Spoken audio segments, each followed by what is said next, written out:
लिए ये सीरीज जो है काफ़ी इंपॉर्टेंट रहने वाली है। ठीक है, तो इस सीरीज में हमने अभी तक 16 सेट्स को कवर कर लिया है। ठीक है, और आज का जो सेट रहेगा हमारा 17 नंबर, जिसके अंदर हम मोस्टली इंडियन पॉलिटी से रिलेटेड जो है इंडियन पॉलिटी, ठीक है, पॉलिटी से रिलेटेड जो है हम सीक्यूज को करेंगे। ठीक है, तो चलिए आ जाइए शुरू करते हैं अपने पहले क्वेश्चन को। तो देखिए पहला क्वेश्चन है हमारा यहाँ पर। तो इस क्वेश्चन में पूछा गया है कि जो एनजेएसी मतलब नेशनल जुडिशियरी अपॉइंटमेंट कमीशन, ठीक है, नेशनल जुडिशियरी अपॉइंटमेंट कमीशन, इनमें से ये जो लिस्ट दी हुई है इनमें से कौन सा वो व्यक्ति है जो इस कमीशन का मेंबर नहीं होता। ठीक है, नॉट दिया हुआ है। ठीक है, तो इसके अंदर जो है प्रेसिडेंट ऑफ इंडिया जो है वो मेंबर नहीं होते हैं इस कमेटी के अंदर, कमीशन के अंदर। बेसिकली जो ये एनजेएसी है, नेशनल जुडिशियरी अपॉइंटमेंट कमीशन, इसके अंदर कौन मेंबर नहीं होते? प्रेसिडेंट। ठीक है, और ये बेसिकली कमीशन करता क्या है? ये करता है, इसका काम है मेन कि ट्रांसफ़र करना। किसका ट्रांसफ़र कर रहा है ये? कि जो लोअर जजेस हैं, लोअर जजेस मतलब जो सेशन कोर्ट है या डिस्ट्रिक्ट कोर्ट है, वहाँ के जो ज्यूरिस्ट है, जज है, उनको प्रमोट करके हायर कोर्ट्स में ट्रांसफ़र करना। मतलब जैसे जो डिस्ट्रिक्ट कोर्ट में है कोई जज, तो अच्छा काम किया है उसने, कई सारे केसेस को सॉल्व आउट किया है, उसका सब चीज़ें ट्रैक रिकॉर्ड काफ़ी अच्छा रहा है, तो उसको क्या है, प्रमोट करके कहाँ ट्रांसफ़र किया जाता है? हाई कोर्ट के अंदर। ठीक है, हाई कोर्ट या फिर जो अदर दूसरी जजेस है, बेसिकली कोर्ट्स है वहाँ पर। ठीक है, तो ये काम होता है NJAC, national judiciary appointment commission का। ठीक है, और इसके अंदर कौन कौन से लोग शामिल होते हैं? ये जो आपका एनजेएसी है, इसके अंदर जो एक तो आपके CGI, chief justice of India included होते हैं। ठीक है, उनका तो रोल रहेगा ही रहेगा, है ना, क्योंकि वो जुडिशरी सिस्टम के हेड है पूरे, है ना। और इसके बाद जो है टू सीनियर मोस्ट जजेस जो हैं, टू सीनियर मोस्ट जजेस, सीनियर जजेस of supreme court, supreme court के दो सीनियर मोस्ट जजेस वो इंक्लूड होते हैं, chief justice of India include होते हैं। प्लस इसमें दो union minister of law and justice, जो यूनियन मिनिस्टर है कौन से? कानून मंत्री, यूनियन लॉ मिनिस्टर एंड जो होते हैं कानून मंत्री, वो इसके अंदर इस कमीशन के अंदर इंक्लूडेड रहते हैं। प्लस इसके अंदर दो इमिनेंट पर्सन्स होते हैं जो नॉमिनेट किए जाते हैं इस कमेटी के अंदर बाय चीफ जस्टिस। देखिए दो और लोग होते हैं, टू अदर पीपल्स भी होते हैं। ठीक है, और इन दो लोगों को कौन नॉमिनेट करता है? कि भाई इन दो लोगों को चीफ जस्टिस ऑफ इंडिया करता है। वो क्या कहते हैं कि भाई ये दो और लोग हैं, इसको भी इस कमीशन के अंदर शामिल कर लीजिए। वो कहीं से भी हो सकते हैं आपके। ठीक है, जनरली इसके अंदर क्या होता है कि इसके अंदर जो दो लोग ऐड हुए, जिन्हें रिकमेंड करता है या सिफारिश करते हैं, नॉमिनेट किया जाता है किसके द्वारा? चीफ जस्टिस के द्वारा। वो होते हैं जनरली आमतौर पर PM, prime minister of India and leader of opposition. ठीक है, लीडर ऑफ अपोजिशन कहाँ पर? लोकसभा के अंदर। जो आपका लोअर हाउस है वहाँ का जो लीडर ऑफ अपोजिशन होंगे वो, और प्रधानमंत्री, इन दो लोगों को आमतौर पर अपॉइंट नहीं, बेसिकली इस कमीशन के अंदर एज अ मेंबर रखा जाता है। ठीक है, इन जनरली ये कन्वेंशन है बेसिकली। ठीक है, कन्वेंशन वो चीज़ होती है जो आमतौर पर चलती आ रही है, जिसको कहीं रिटन कहीं लिखा नहीं हुआ है। ठीक है, तो ये जो आपके बी, सी और डी ऑप्शन है, ये सारे तो एडेड हो गए। आपका प्रेसिडेंट जो है इस पॉइंट पे नहीं आता है, तो क्वेश्चन का correct answer option number A. तो आपको ये चीज़ें ध्यान रखनी है, जो एनजेएसी है इसके अंदर कौन कौन से लोग आते हैं। फिर देखिए नेक्स्ट क्वेश्चन है, who was the chairman of 8th finance commission. देखिए ये 8th फाइनेंस कमीशन के बारे में पूछा है, उसका फाइनेंस कमीशन का चेयरमैन कौन था। तो अगर जो हम करंट बात करें इस टाइम पर, जो प्रेजेंट टाइम पर हमारा 15th फाइनेंस कमीशन चल रहा है, और जिसकी जो चेयरपर्सन है वो कौन है? एन के सिंह। ठीक है, ये है चेयरमैन प्रेजेंट टाइम पर 15th फाइनेंस कमीशन के। अब देखिए वापस आते हैं अपने क्वेश्चन पर। उसने पूछा है कि 8th फाइनेंस कमीशन कौन से रहे। तो देखिए इसमें जो नाम है डॉक्टर पीवी राजू मन्नार। ठीक है, ये आपके 4th नंबर के फाइनेंस कमीशन थे। ठीक है, चेयरमैन थे, बेसिकली फाइनेंस कमीशन के चेयरमैन थे। हम चेयरमैन के बारे में बात करते हैं, 4थे नंबर के थे। और इनका जो टर्म पीरियड है उसकी बात करें तो 1966 से लेके 69 के बीच में इनका कार्यकाल था। देन आपके वाई बी चौहान। ठीक है, वाई बी स्पेलिंग थोड़ा कोई बात नहीं, अंडरस्टैंड हो रहा है, समझ में आ रहा है। चौहान, वाई बी चौहान जो है ये आपके 8th नंबर के, जो क्वेश्चन में पूछा गया था 8वें नंबर के फाइनेंस कमीशन के चेयरमैन कौन है, वो वाई बी चौहान थे। और इनका जो कार्यकाल था, टर्म पीरियड, वो था 1984 से लेकर 89 के बीच में। ठीक है, देन एन के पी वी साल्वे। ठीक है, ये जो है साल्वे जी, ये आपके 9th फाइनेंस कमीशन थे, इसके बाद 9th वाला सीक्वेंस जो है। और इनका जो टर्म पीरियड था 1989 से इनके बाद ही शुरू होगा, से लेके 95 के बीच में। और महावीर त्यागी, महावीर त्यागी जो है ये आपके फिफ्थ फाइनेंस कमीशन थे, कमिश्नर थे, मतलब फाइनेंस कमीशन के चेयरमैन थे। हम बात कर रहे हैं कमिश्नर चेयरमैन के बारे में, ठीक है, तो वर्ड्स पर थोड़ा सा ध्यान मत जाइए, चेयरमैन के बारे में बात कर रहे हैं। तो पांचवें चेयरमैन थे आपके महावीर त्यागी, और इनका जो टर्म पीरियड था वो था 1969 से 74 के बीच में, ठीक है। देखिए यहाँ 69 पे खत्म हुआ फोर्थ, उसके बाद आपका 74 तक ये चला, ठीक है। तो ये तो हो गए आपके इन क्वेश्चन के आंसर। अगर जो हम इसमें बात करें 15 तो हमने बात कर ली एनकेसिंग है। अगर जो कभी पूछा जाएगी, देखिए इसमें बीच का तो ज़्यादा नहीं पूछा जाएगा, इन्हीं में से आएगा अगर जो सीक्वेंस में कभी पूछा गया। तो इसमें एक चीज़ पूछी जाती है, पहले फाइनेंस कमीशन कौन थे, कमीशन के चेयरमैन कौन थे फर्स्ट। देखिए अभी तो करंट में तो एनकेसिंग है, फर्स्ट वाले कौन थे, वो थे केसी नियोगी, ठीक है, केसी नियोगी। और इनका जो कार्यकाल था ये था 1952 से लेकर जो पहला फाइनेंस कमीशन बना उस टाइम पर जो चेयरमैन थे वो थे ये केसी नियोगी, और 52 से 57 तक के बीच में ये फाइनेंस कमीशन के चेयरमैन थे, ठीक है।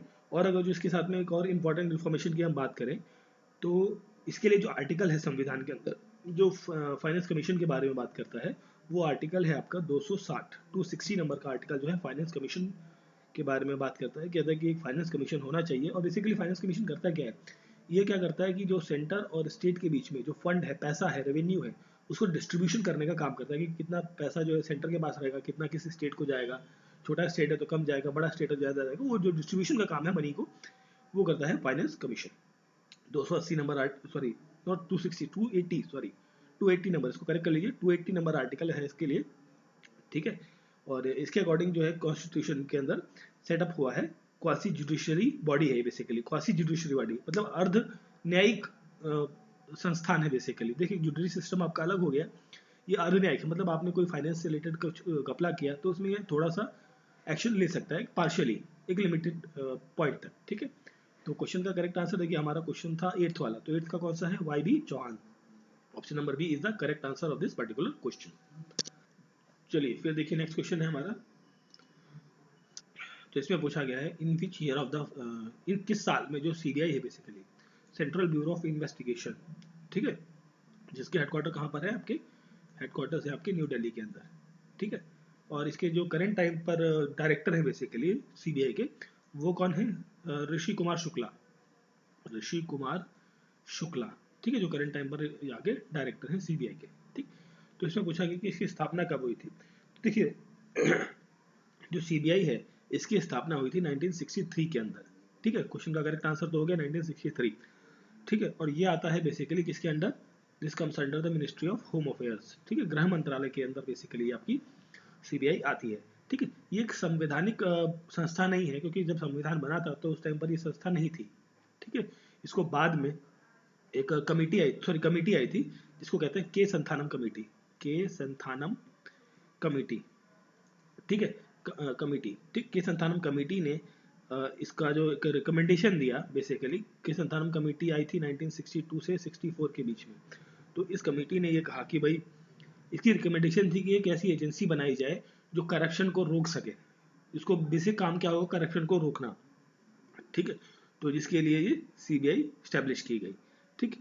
और इसकी जो कई सारी पावर्स हैं सीबीआई की, एक्चुअली देखिए ये आती हैं आपकी जो दिल्ली पुलिस है, आपका दिल्ली पुलिस, एक्चुअली देखिए जितनी भी पुलिस होती है स्टेट की, वो किसके अंदर आती है, स्टेट के होम मिनिस्ट्री के अंदर आती है। बट जो दिल्ली है, दिल्ली एक आपका यूनियन टेरिटरी है, तो इसकी जो पुलिस है, ठीक है, वो किसके अंदर काम करती है, वो सेंट्रल होम मिनिस्ट्री के अंदर काम करती है, ठीक है।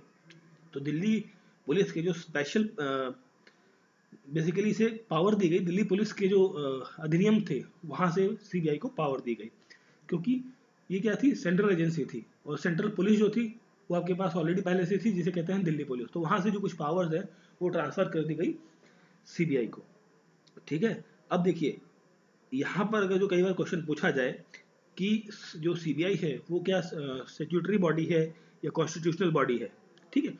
तो इसका करेक्ट आंसर ये होगा कि जो सीबीआई है ये ना कि स्टैट्यूटरी बॉडी है, ना ही कॉन्स्टिट्यूशनल बॉडी है, ठीक है। This is CBI is neither statutory body, ठीक है, ना ही कॉन्स्टिट्यूशनल बॉडी है। तो ये स्टेटमेंट आपको ध्यान रखनी है, ठीक है। अब देखिए अभी हमने बात करी यहाँ पर जो डायरेक्टर है बेसिकली सीबीआई के, वो तो इनको असिस्ट करने के लिए, जो एडमिनिस्ट्रेशन है उसको असिस्ट करने के लिए एक एडिशनल डायरेक्टर भी अपॉइंट किया जाता है। इसके साथ और भी कुछ पोस्टें रहती हैं, जैसे ज्वाइंट डायरेक्टर, डीआईजी, एसपी और अदर यूजुअल रैंक्स जो पुलिस डिपार्टमेंट में होती है बेसिकली, इंस्पेक्टर, कमिश्नर, इस तरीके की जो रैंक्स होती हैं, जो पुलिस डिपार्टमेंट में बेसिकली रैंक देखने को मिलती है, वो सारी रैंक्स जो है वो सीबीआई के अंदर भी मिलती है। ठीक है, तो क्वेश्चन का करेक्ट आंसर है ऑप्शन नंबर बी 1963। फिर देखते हैं नेक्स्ट क्वेश्चन। तो नेक्स्ट क्वेश्चन है हमारा द डिपार्टमेंट ऑफ स्पेस। देखिए स्पेस जो डिपार्टमेंट ऑफ स्पेस है ये किस मंत्रालय के अंतर्गत आता है। ठीक है, तो ये बेसिकली जो डिपार्टमेंट है ये आता है मिनिस्ट्री ऑफ होम अफेयर्स के अंतर्गत। ठीक है, जो गृह मंत्रालय है उसके अंतर्गत ये आता है डिपार्टमेंट ऑफ स्पेस। ठीक है, और जो डिपार्टमेंट ऑफ स्पेस है ये रिस्पॉन्सिबल होता है किसके लिए, इंडिया के जो स्पेस प्रोग्राम्स है उनके लिए रिस्पॉन्सिबल होता है ये पर्टिकुलर डिपार्टमेंट।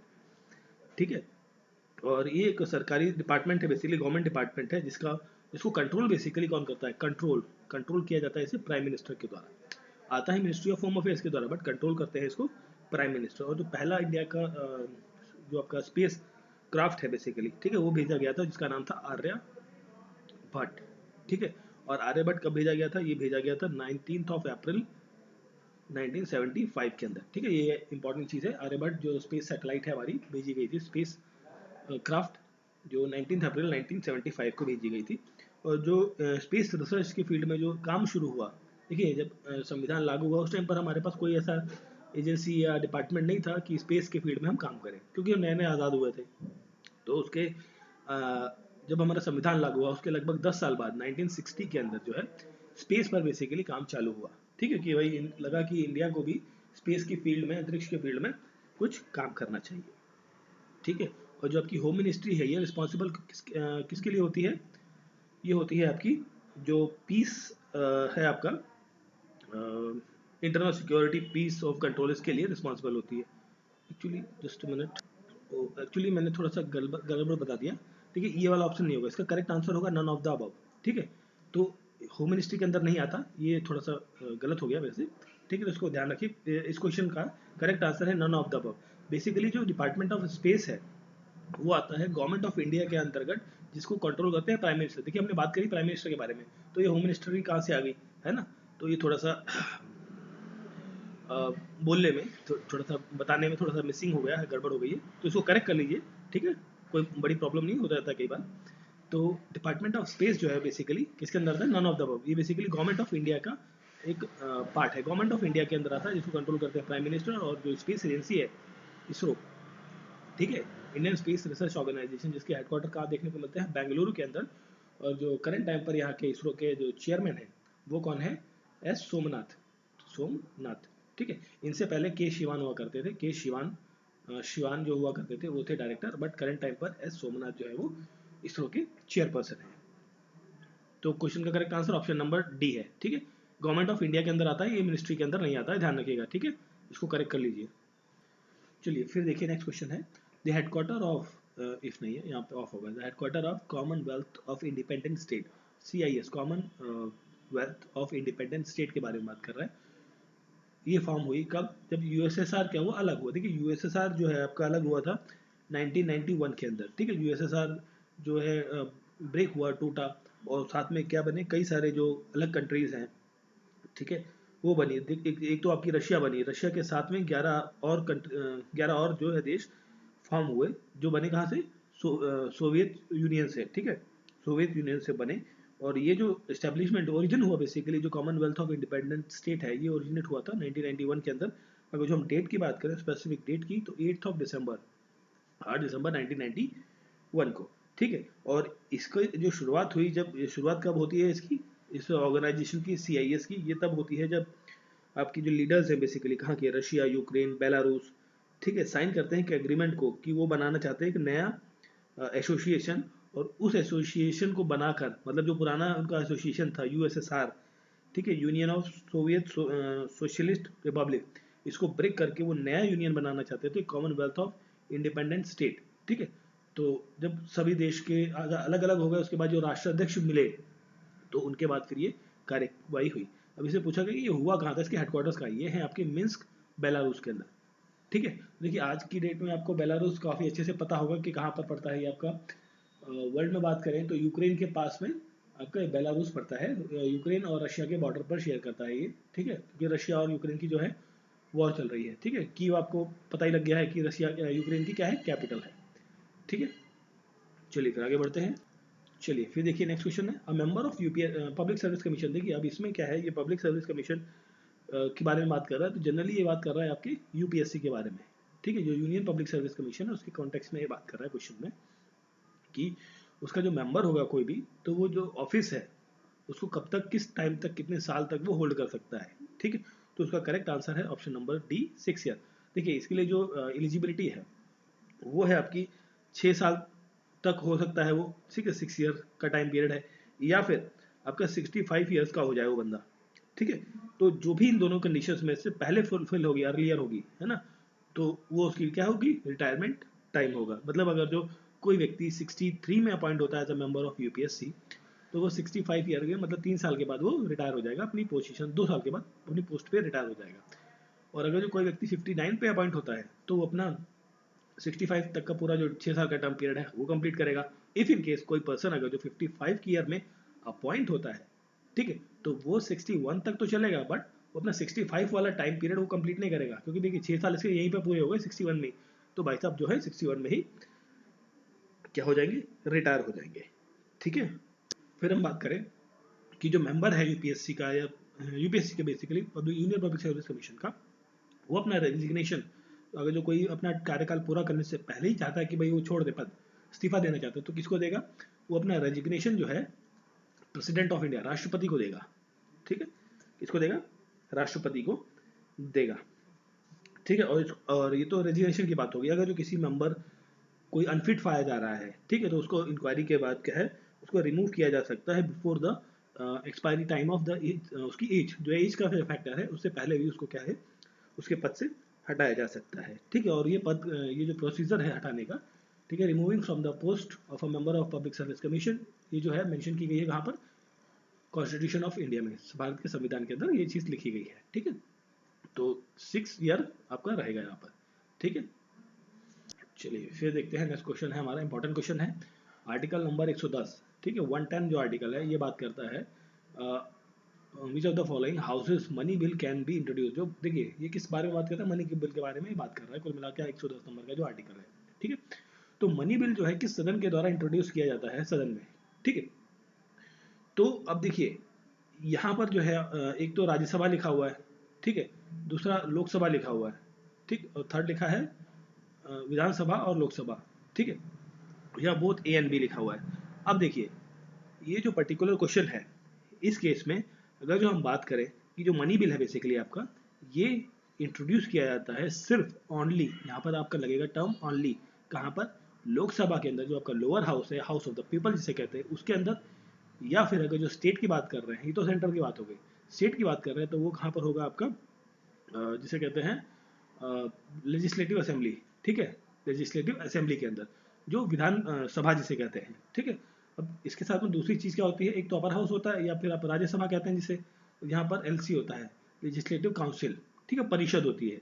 यहाँ पर ना होकर ये दोनों जगह लोअर हाउस में पेश किया जाता है। और इसे पेश कौन करता है, इसे सिर्फ पेश कर सकते हैं कौन, जो मंत्री हैं। कौन से मंत्री, भाई ट्रांसपोर्ट मिनिस्टर तो करेंगे नहीं, जो फाइनेंस मिनिस्टर है वही मनी बिल जो है वो पेश करते हैं, ठीक है।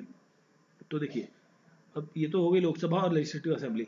अगर जो देखिए यहाँ पर हम बात करें इस कॉन्टेक्स्ट में क्वेश्चन के हिसाब से, ये आया हुआ क्वेश्चन है प्रीवियस ईयर में, तो यहाँ पर जो करेक्ट आंसर रहेगा वो रहेगा आपका ऑप्शन नंबर सी, लोकसभा के अंदर, ठीक। अगर जो यहाँ पर ऑप्शन होता ए बी की जगह, इफ इन केस यहाँ पर लिखा होता बी एंड सी, ठीक है, तो ऑप्शन आपका डी हो जाता, ठीक। क्योंकि देखिए अभी यहाँ पे हम मनी बिल की बात कर रहे हैं, तो यहाँ पर जो प्रायर आंसर रहेगा वो आपका रहेगा ऑप्शन नंबर सी, लोकसभा, ठीक है। अब देखिए यहाँ पर अभी हमने बात कर ली राज्यसभा तो हो गई आपकी, ये लोकल जो आपकी लेजिस्लेटिव काउंसिल है, ये हर स्टेट में नहीं है। इंडिया के जितने भी स्टेट्स हैं, 28 स्टेट्स जो हैं, उन सभी जगह लेजिस्लेटिव काउंसिल नहीं देखने को मिलती। ये कुछ देखिए, इस जो आपका लोअर हाउस या अपर हाउस होता है ना, इसको कहते हैं by cameral legislature, by cameral legislature कहा जाता है, ठीक है। और ये बेसिकली इंडिया के कुछ स्टेट्स के अंदर है, जैसे आपका, उनके नाम आपके लिए काफ़ी इंपॉर्टेंट है, ध्यान रखने हैं। आंध्र प्रदेश एक तो है, उसके बाद तेलंगाना, तेलंगाना के अंदर है, देन आपका बिहार के अंदर है, बिहार लिख दिया मैंने शॉर्ट में, फिर उत्तर प्रदेश के अंदर भी आपकी लेजिस्लेटिव असेंबली है, then we have an Jammu and Kashmir, Jammu and Kashmir के अंदर, देखिए अभी तो जम्मू कश्मीर क्या यूनियन टेरिटरी बना है, बट जब इसको स्टेट का स्टेटस वापस मिलेगा तो इसके अंदर भी होगा, अगर जो इसको आप कंसिडर कर भी सकते हैं और नहीं भी कर सकते हैं। ठीक है, अगर जो नंबर पे पूछा जाए करंट में कि भाई कितने नंबर ऑफ स्टेट्स में लेजिस्लेटिव काउंसिल है, तो आप जम्मू कश्मीर वाले पॉइंट को हटा सकते हैं। ठीक है, चलिए हटा हटा सकते नहीं, हटा देंगे आप उसमें, क्योंकि अभी करंट में क्या है, वो यूनियन टेरिटरी है। फिर इसके बाद आपकी कर्नाटक के अंदर है। ठीक है, कर्नाटक, महाराष्ट्र, ठीक है, उत्तर प्रदेश हो गया आपका, तेलंगाना, ये सब हो गया।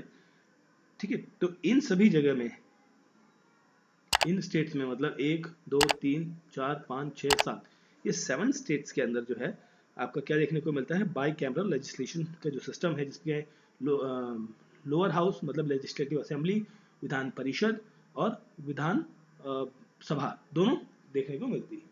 ठीक है, तो क्वेश्चन का correct answer option number C. चलिए फिर देखिए नेक्स्ट क्वेश्चन है हमारा, ये क्वेश्चन रिलेटेड है फंडामेंटल राइट से। तो इसमें कहा गया कि जो which fundamental right is not available in to the foreigner. ठीक है, फॉरेनर्स के लिए जो है कौन सा फंडामेंटल राइट अवेलेबल नहीं है। अब देखिए फॉरेनर कौन को हो गया, मतलब फॉरेनर का मतलब ये हो गया कि जो इंडिया का निवासी नहीं है, the person who is not a citizen of India, जिसके लिए जो कुछ लिमिटेशन लगाई गई है कि कुछ फंडामेंटल राइट जो है वो उसके लिए एलिजिबल नहीं होता है वो। ठीक है, तो अगर जो हम बात कर रहे हैं कि फंडामेंटल राइट्स जो है जिसके लिए फॉरेनर जो है, विदेशी व्यक्ति जो बाहर से आया हुआ है, जो इंडियन सिटीजन नहीं है, वो एलिजिबल नहीं है, वो उसके लिए बात कर रहा है। तो देखिए फंडामेंटल राइट के बारे में हम बात करें तो फंडामेंटल राइट जो है किस पार्ट में दिया गया है, पार्ट 3 में दिया गया है। और इसके लिए जो आर्टिकल्स है वो आर्टिकल 12 to 35 तक के जितने आर्टिकल्स हैं वो सारे किसके अंदर आते हैं, फंडामेंटल राइट्स के अंदर। और इसे कहाँ से लिया गया है, यूएस के कॉन्स्टिट्यूशन से, जो यूनाइटेड स्टेट्स ऑफ अमेरिका है वहाँ के संविधान से, कॉन्स्टिट्यूशन से इसे लिया गया। और इसे वहाँ किस नाम से जाना जाता है, बिल ऑफ राइट्स के नाम से इसे यूएस के कॉन्स्टिट्यूशन के अंदर जाना जाता है। ठीक है, अब देखिए पूछा गया इस पे कौन सा बेसिक, देखिए और ये जो फंडामेंटल राइट है इसे कई लोगों ने कहा है कि ये मैग्ना कार्टा ऑफ इंडिया है। ठीक है, मैग्ना कार्टा ऑफ इंडिया। ठीक है, मैग्ना कार्टा ऑफ इंडिया किसे कहा जाता है, फंडामेंटल राइट को। अब देखिए इसके अंदर जो आर्टिकल आता है आपका, देखिए equal protection of law and equal protection of the law या बिफोर द लॉ, ये दोनों चीजें आपके यहाँ पे लिख देता हूँ, ई एनिमी, ठीक है, या ए लिख देते हैं, एलियन, एलियन मतलब जो फॉरेनर है और जो ये सिटीजन है, दोनों के लिए एप्लीकेबल है। Protection in respect of conviction, अगर जो आपको गिरफ्तार कर लिया गया तो उसके लिए भी ये आर्टिकल जो है दोनों के लिए एप्लीकेबल है। Protection of language, script and culture of minority, देखिए जो माइनॉरिटीज़ है या जो माइनॉरिटीज़ की जो लैंग्वेजेस है, वहाँ का कल्चर जो है, इसको प्रोटेक्ट करने का जो अधिकार है वो सिर्फ सिटीजन ऑफ इंडिया को है, सिटीजन्स को है, एलियंस को नहीं है। ठीक है, तो इसके लिए जो आर्टिकल आता है वो इंपॉर्टेंट है, आर्टिकल नंबर 29, जो इसके लिए बात करता है। ठीक है, कि वो सिर्फ सिटीजन के लिए एप्लीकेबल है, नॉट फॉर द एलियन और द फॉरेनर पर्सन।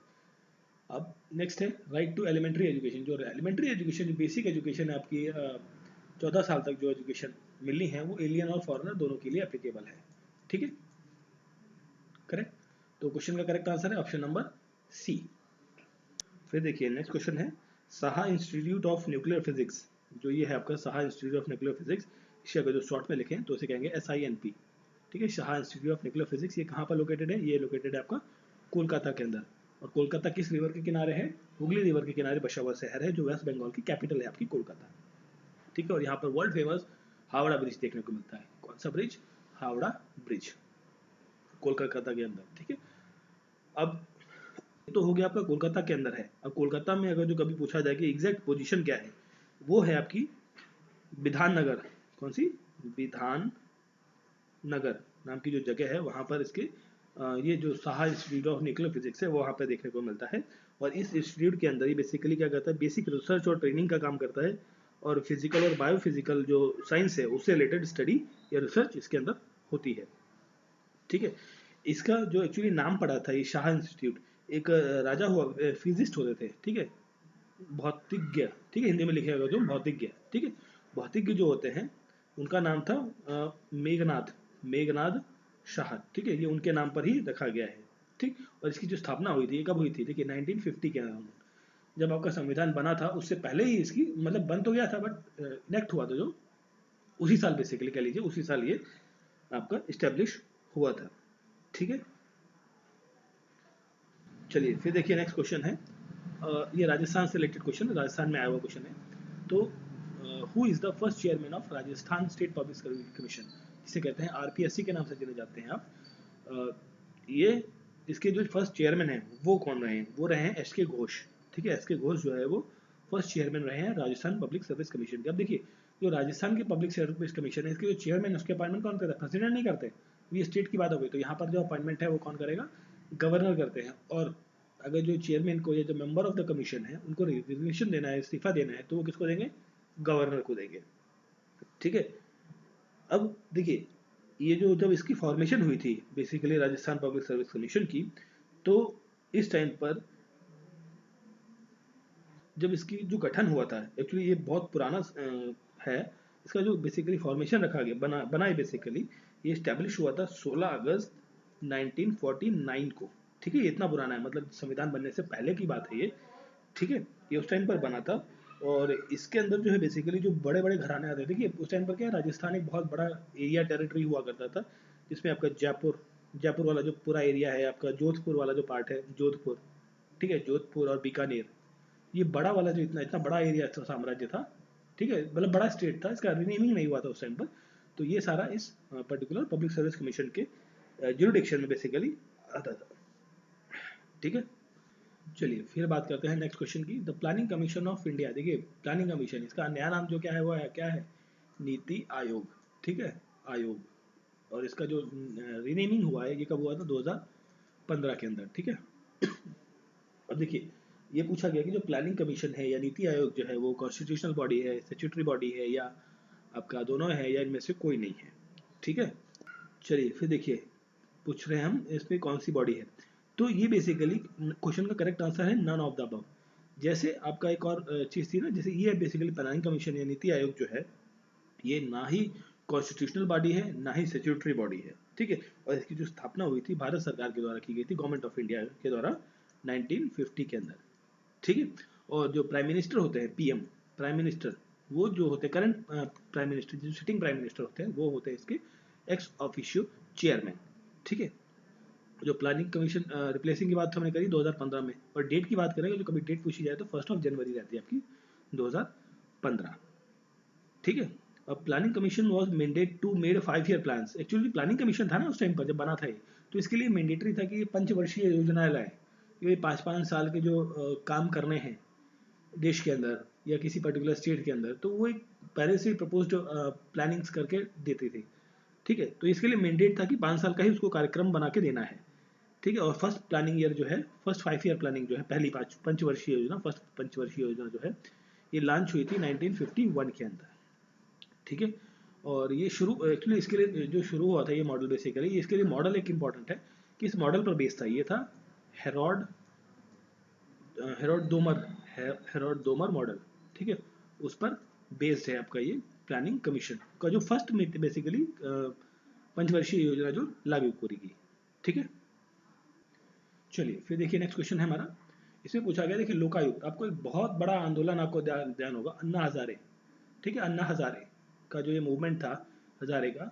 ठीक है, ये जो मूवमेंट था जिसके अंदर अरविंद केजरीवाल, कुमार विश्वास और भी कई सारे जो लीडर्स है बेसिकली आज की डेट में पॉलिटिकल लीडर्स, वो थे, शामिल थे। ठीक है, तो ये पूछा गया है कि ये जो है लोकायुक्त वाली जो बॉडी है, लोकपाल या लोकायुक्त। ठीक है, तो देखिए लोकायुक्त जो है बेसिकली ये एंटी करप्शन का काम करती है, मतलब जहाँ करप्शन होगा वहाँ ये एक्शन लेगी और पनिशमेंट सुनाएगी एज पर द जजमेंट।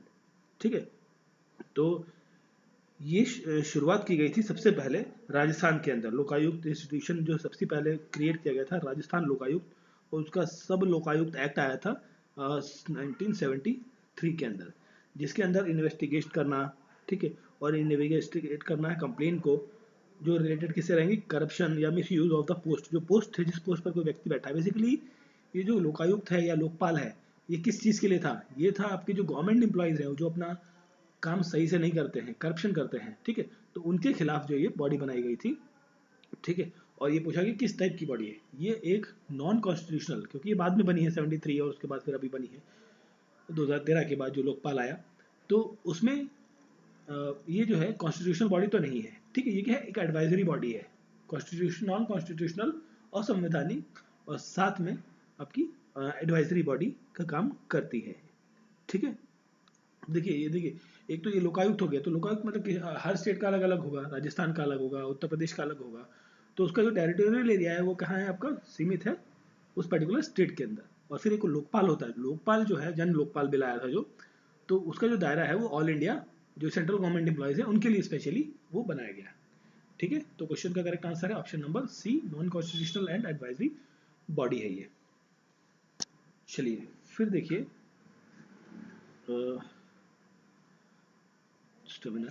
फिर देखते हैं नेक्स्ट क्वेश्चन है हमारा, नो कॉन्फिडेंस मोशन। ठीक है, जो नो कॉन्फिडेंस मोशन है वो कहाँ इंट्रोड्यूस किया जाता है, तो ये जो नो कॉन्फिडेंस मोशन है आपका, ये इंट्रोड्यूस किया जाता है लोकसभा और विधान परिषद के अंदर। ठीक है, बेसिकली उन प्लेसेस पर जहाँ पर जो एमपीज हैं या एमएलएज हैं, ठीक है, वो डायरेक्ट इलेक्शन के थ्रू चुनकर आते हैं, डायरेक्ट इलेक्शन के थ्रू आते हैं। ठीक है, डायरेक्ट इलेक्शन, वहां लगता है आपका नो कॉन्फिडेंस मोशन। और ये एक्चुअली बेसिकली एक स्पेशल पावर है किसकी, अपोजिशन की। ठीक है, देखिए, और ये लगता है किसके विरुद्ध, जो गवर्नमेंट आपकी पावर में होती है, जिसकी सरकार होती है, उसके विरुद्ध लगाया जाता है अपोजिशन पार्टी के द्वारा। ठीक है, और ये हमेशा लगती है जो भी आपके डायरेक्ट इलेक्शन वाले एरियाज हैं। देखिए लोकसभा और जो विधान परिषद है, यहाँ पर जो है, नॉट परिषद, बेसिकली यहाँ होना चाहिए विधानसभा। ठीक है, विधानसभा। ठीक है, तो विधानसभा होता है, इसे काट दीजिए, विधानसभा, ये इन दो जगहों पे जो है आपके जो लोग हैं एमएलए और एमपी, वो क्या है, डायरेक्टली इलेक्ट होकर आते हैं, जिनको आप डायरेक्टली वोट करते हैं। ठीक है, तो वहां पर लगता है, तो क्वेश्चन का करेक्ट आंसर होगा option number D, both A and B, sorry B and C is the correct answer. ठीक है, ये भी करेक्ट है और ये भी करेक्ट है। राज्यसभा, देखो एक तो राज्यसभा हो गई, दूसरी क्या है आपकी, एलसी, लेजिस्लेटिव काउंसिल। ठीक है, विधान परिषद जिसे कहते हैं, जो यहाँ पे लिखा हुआ था।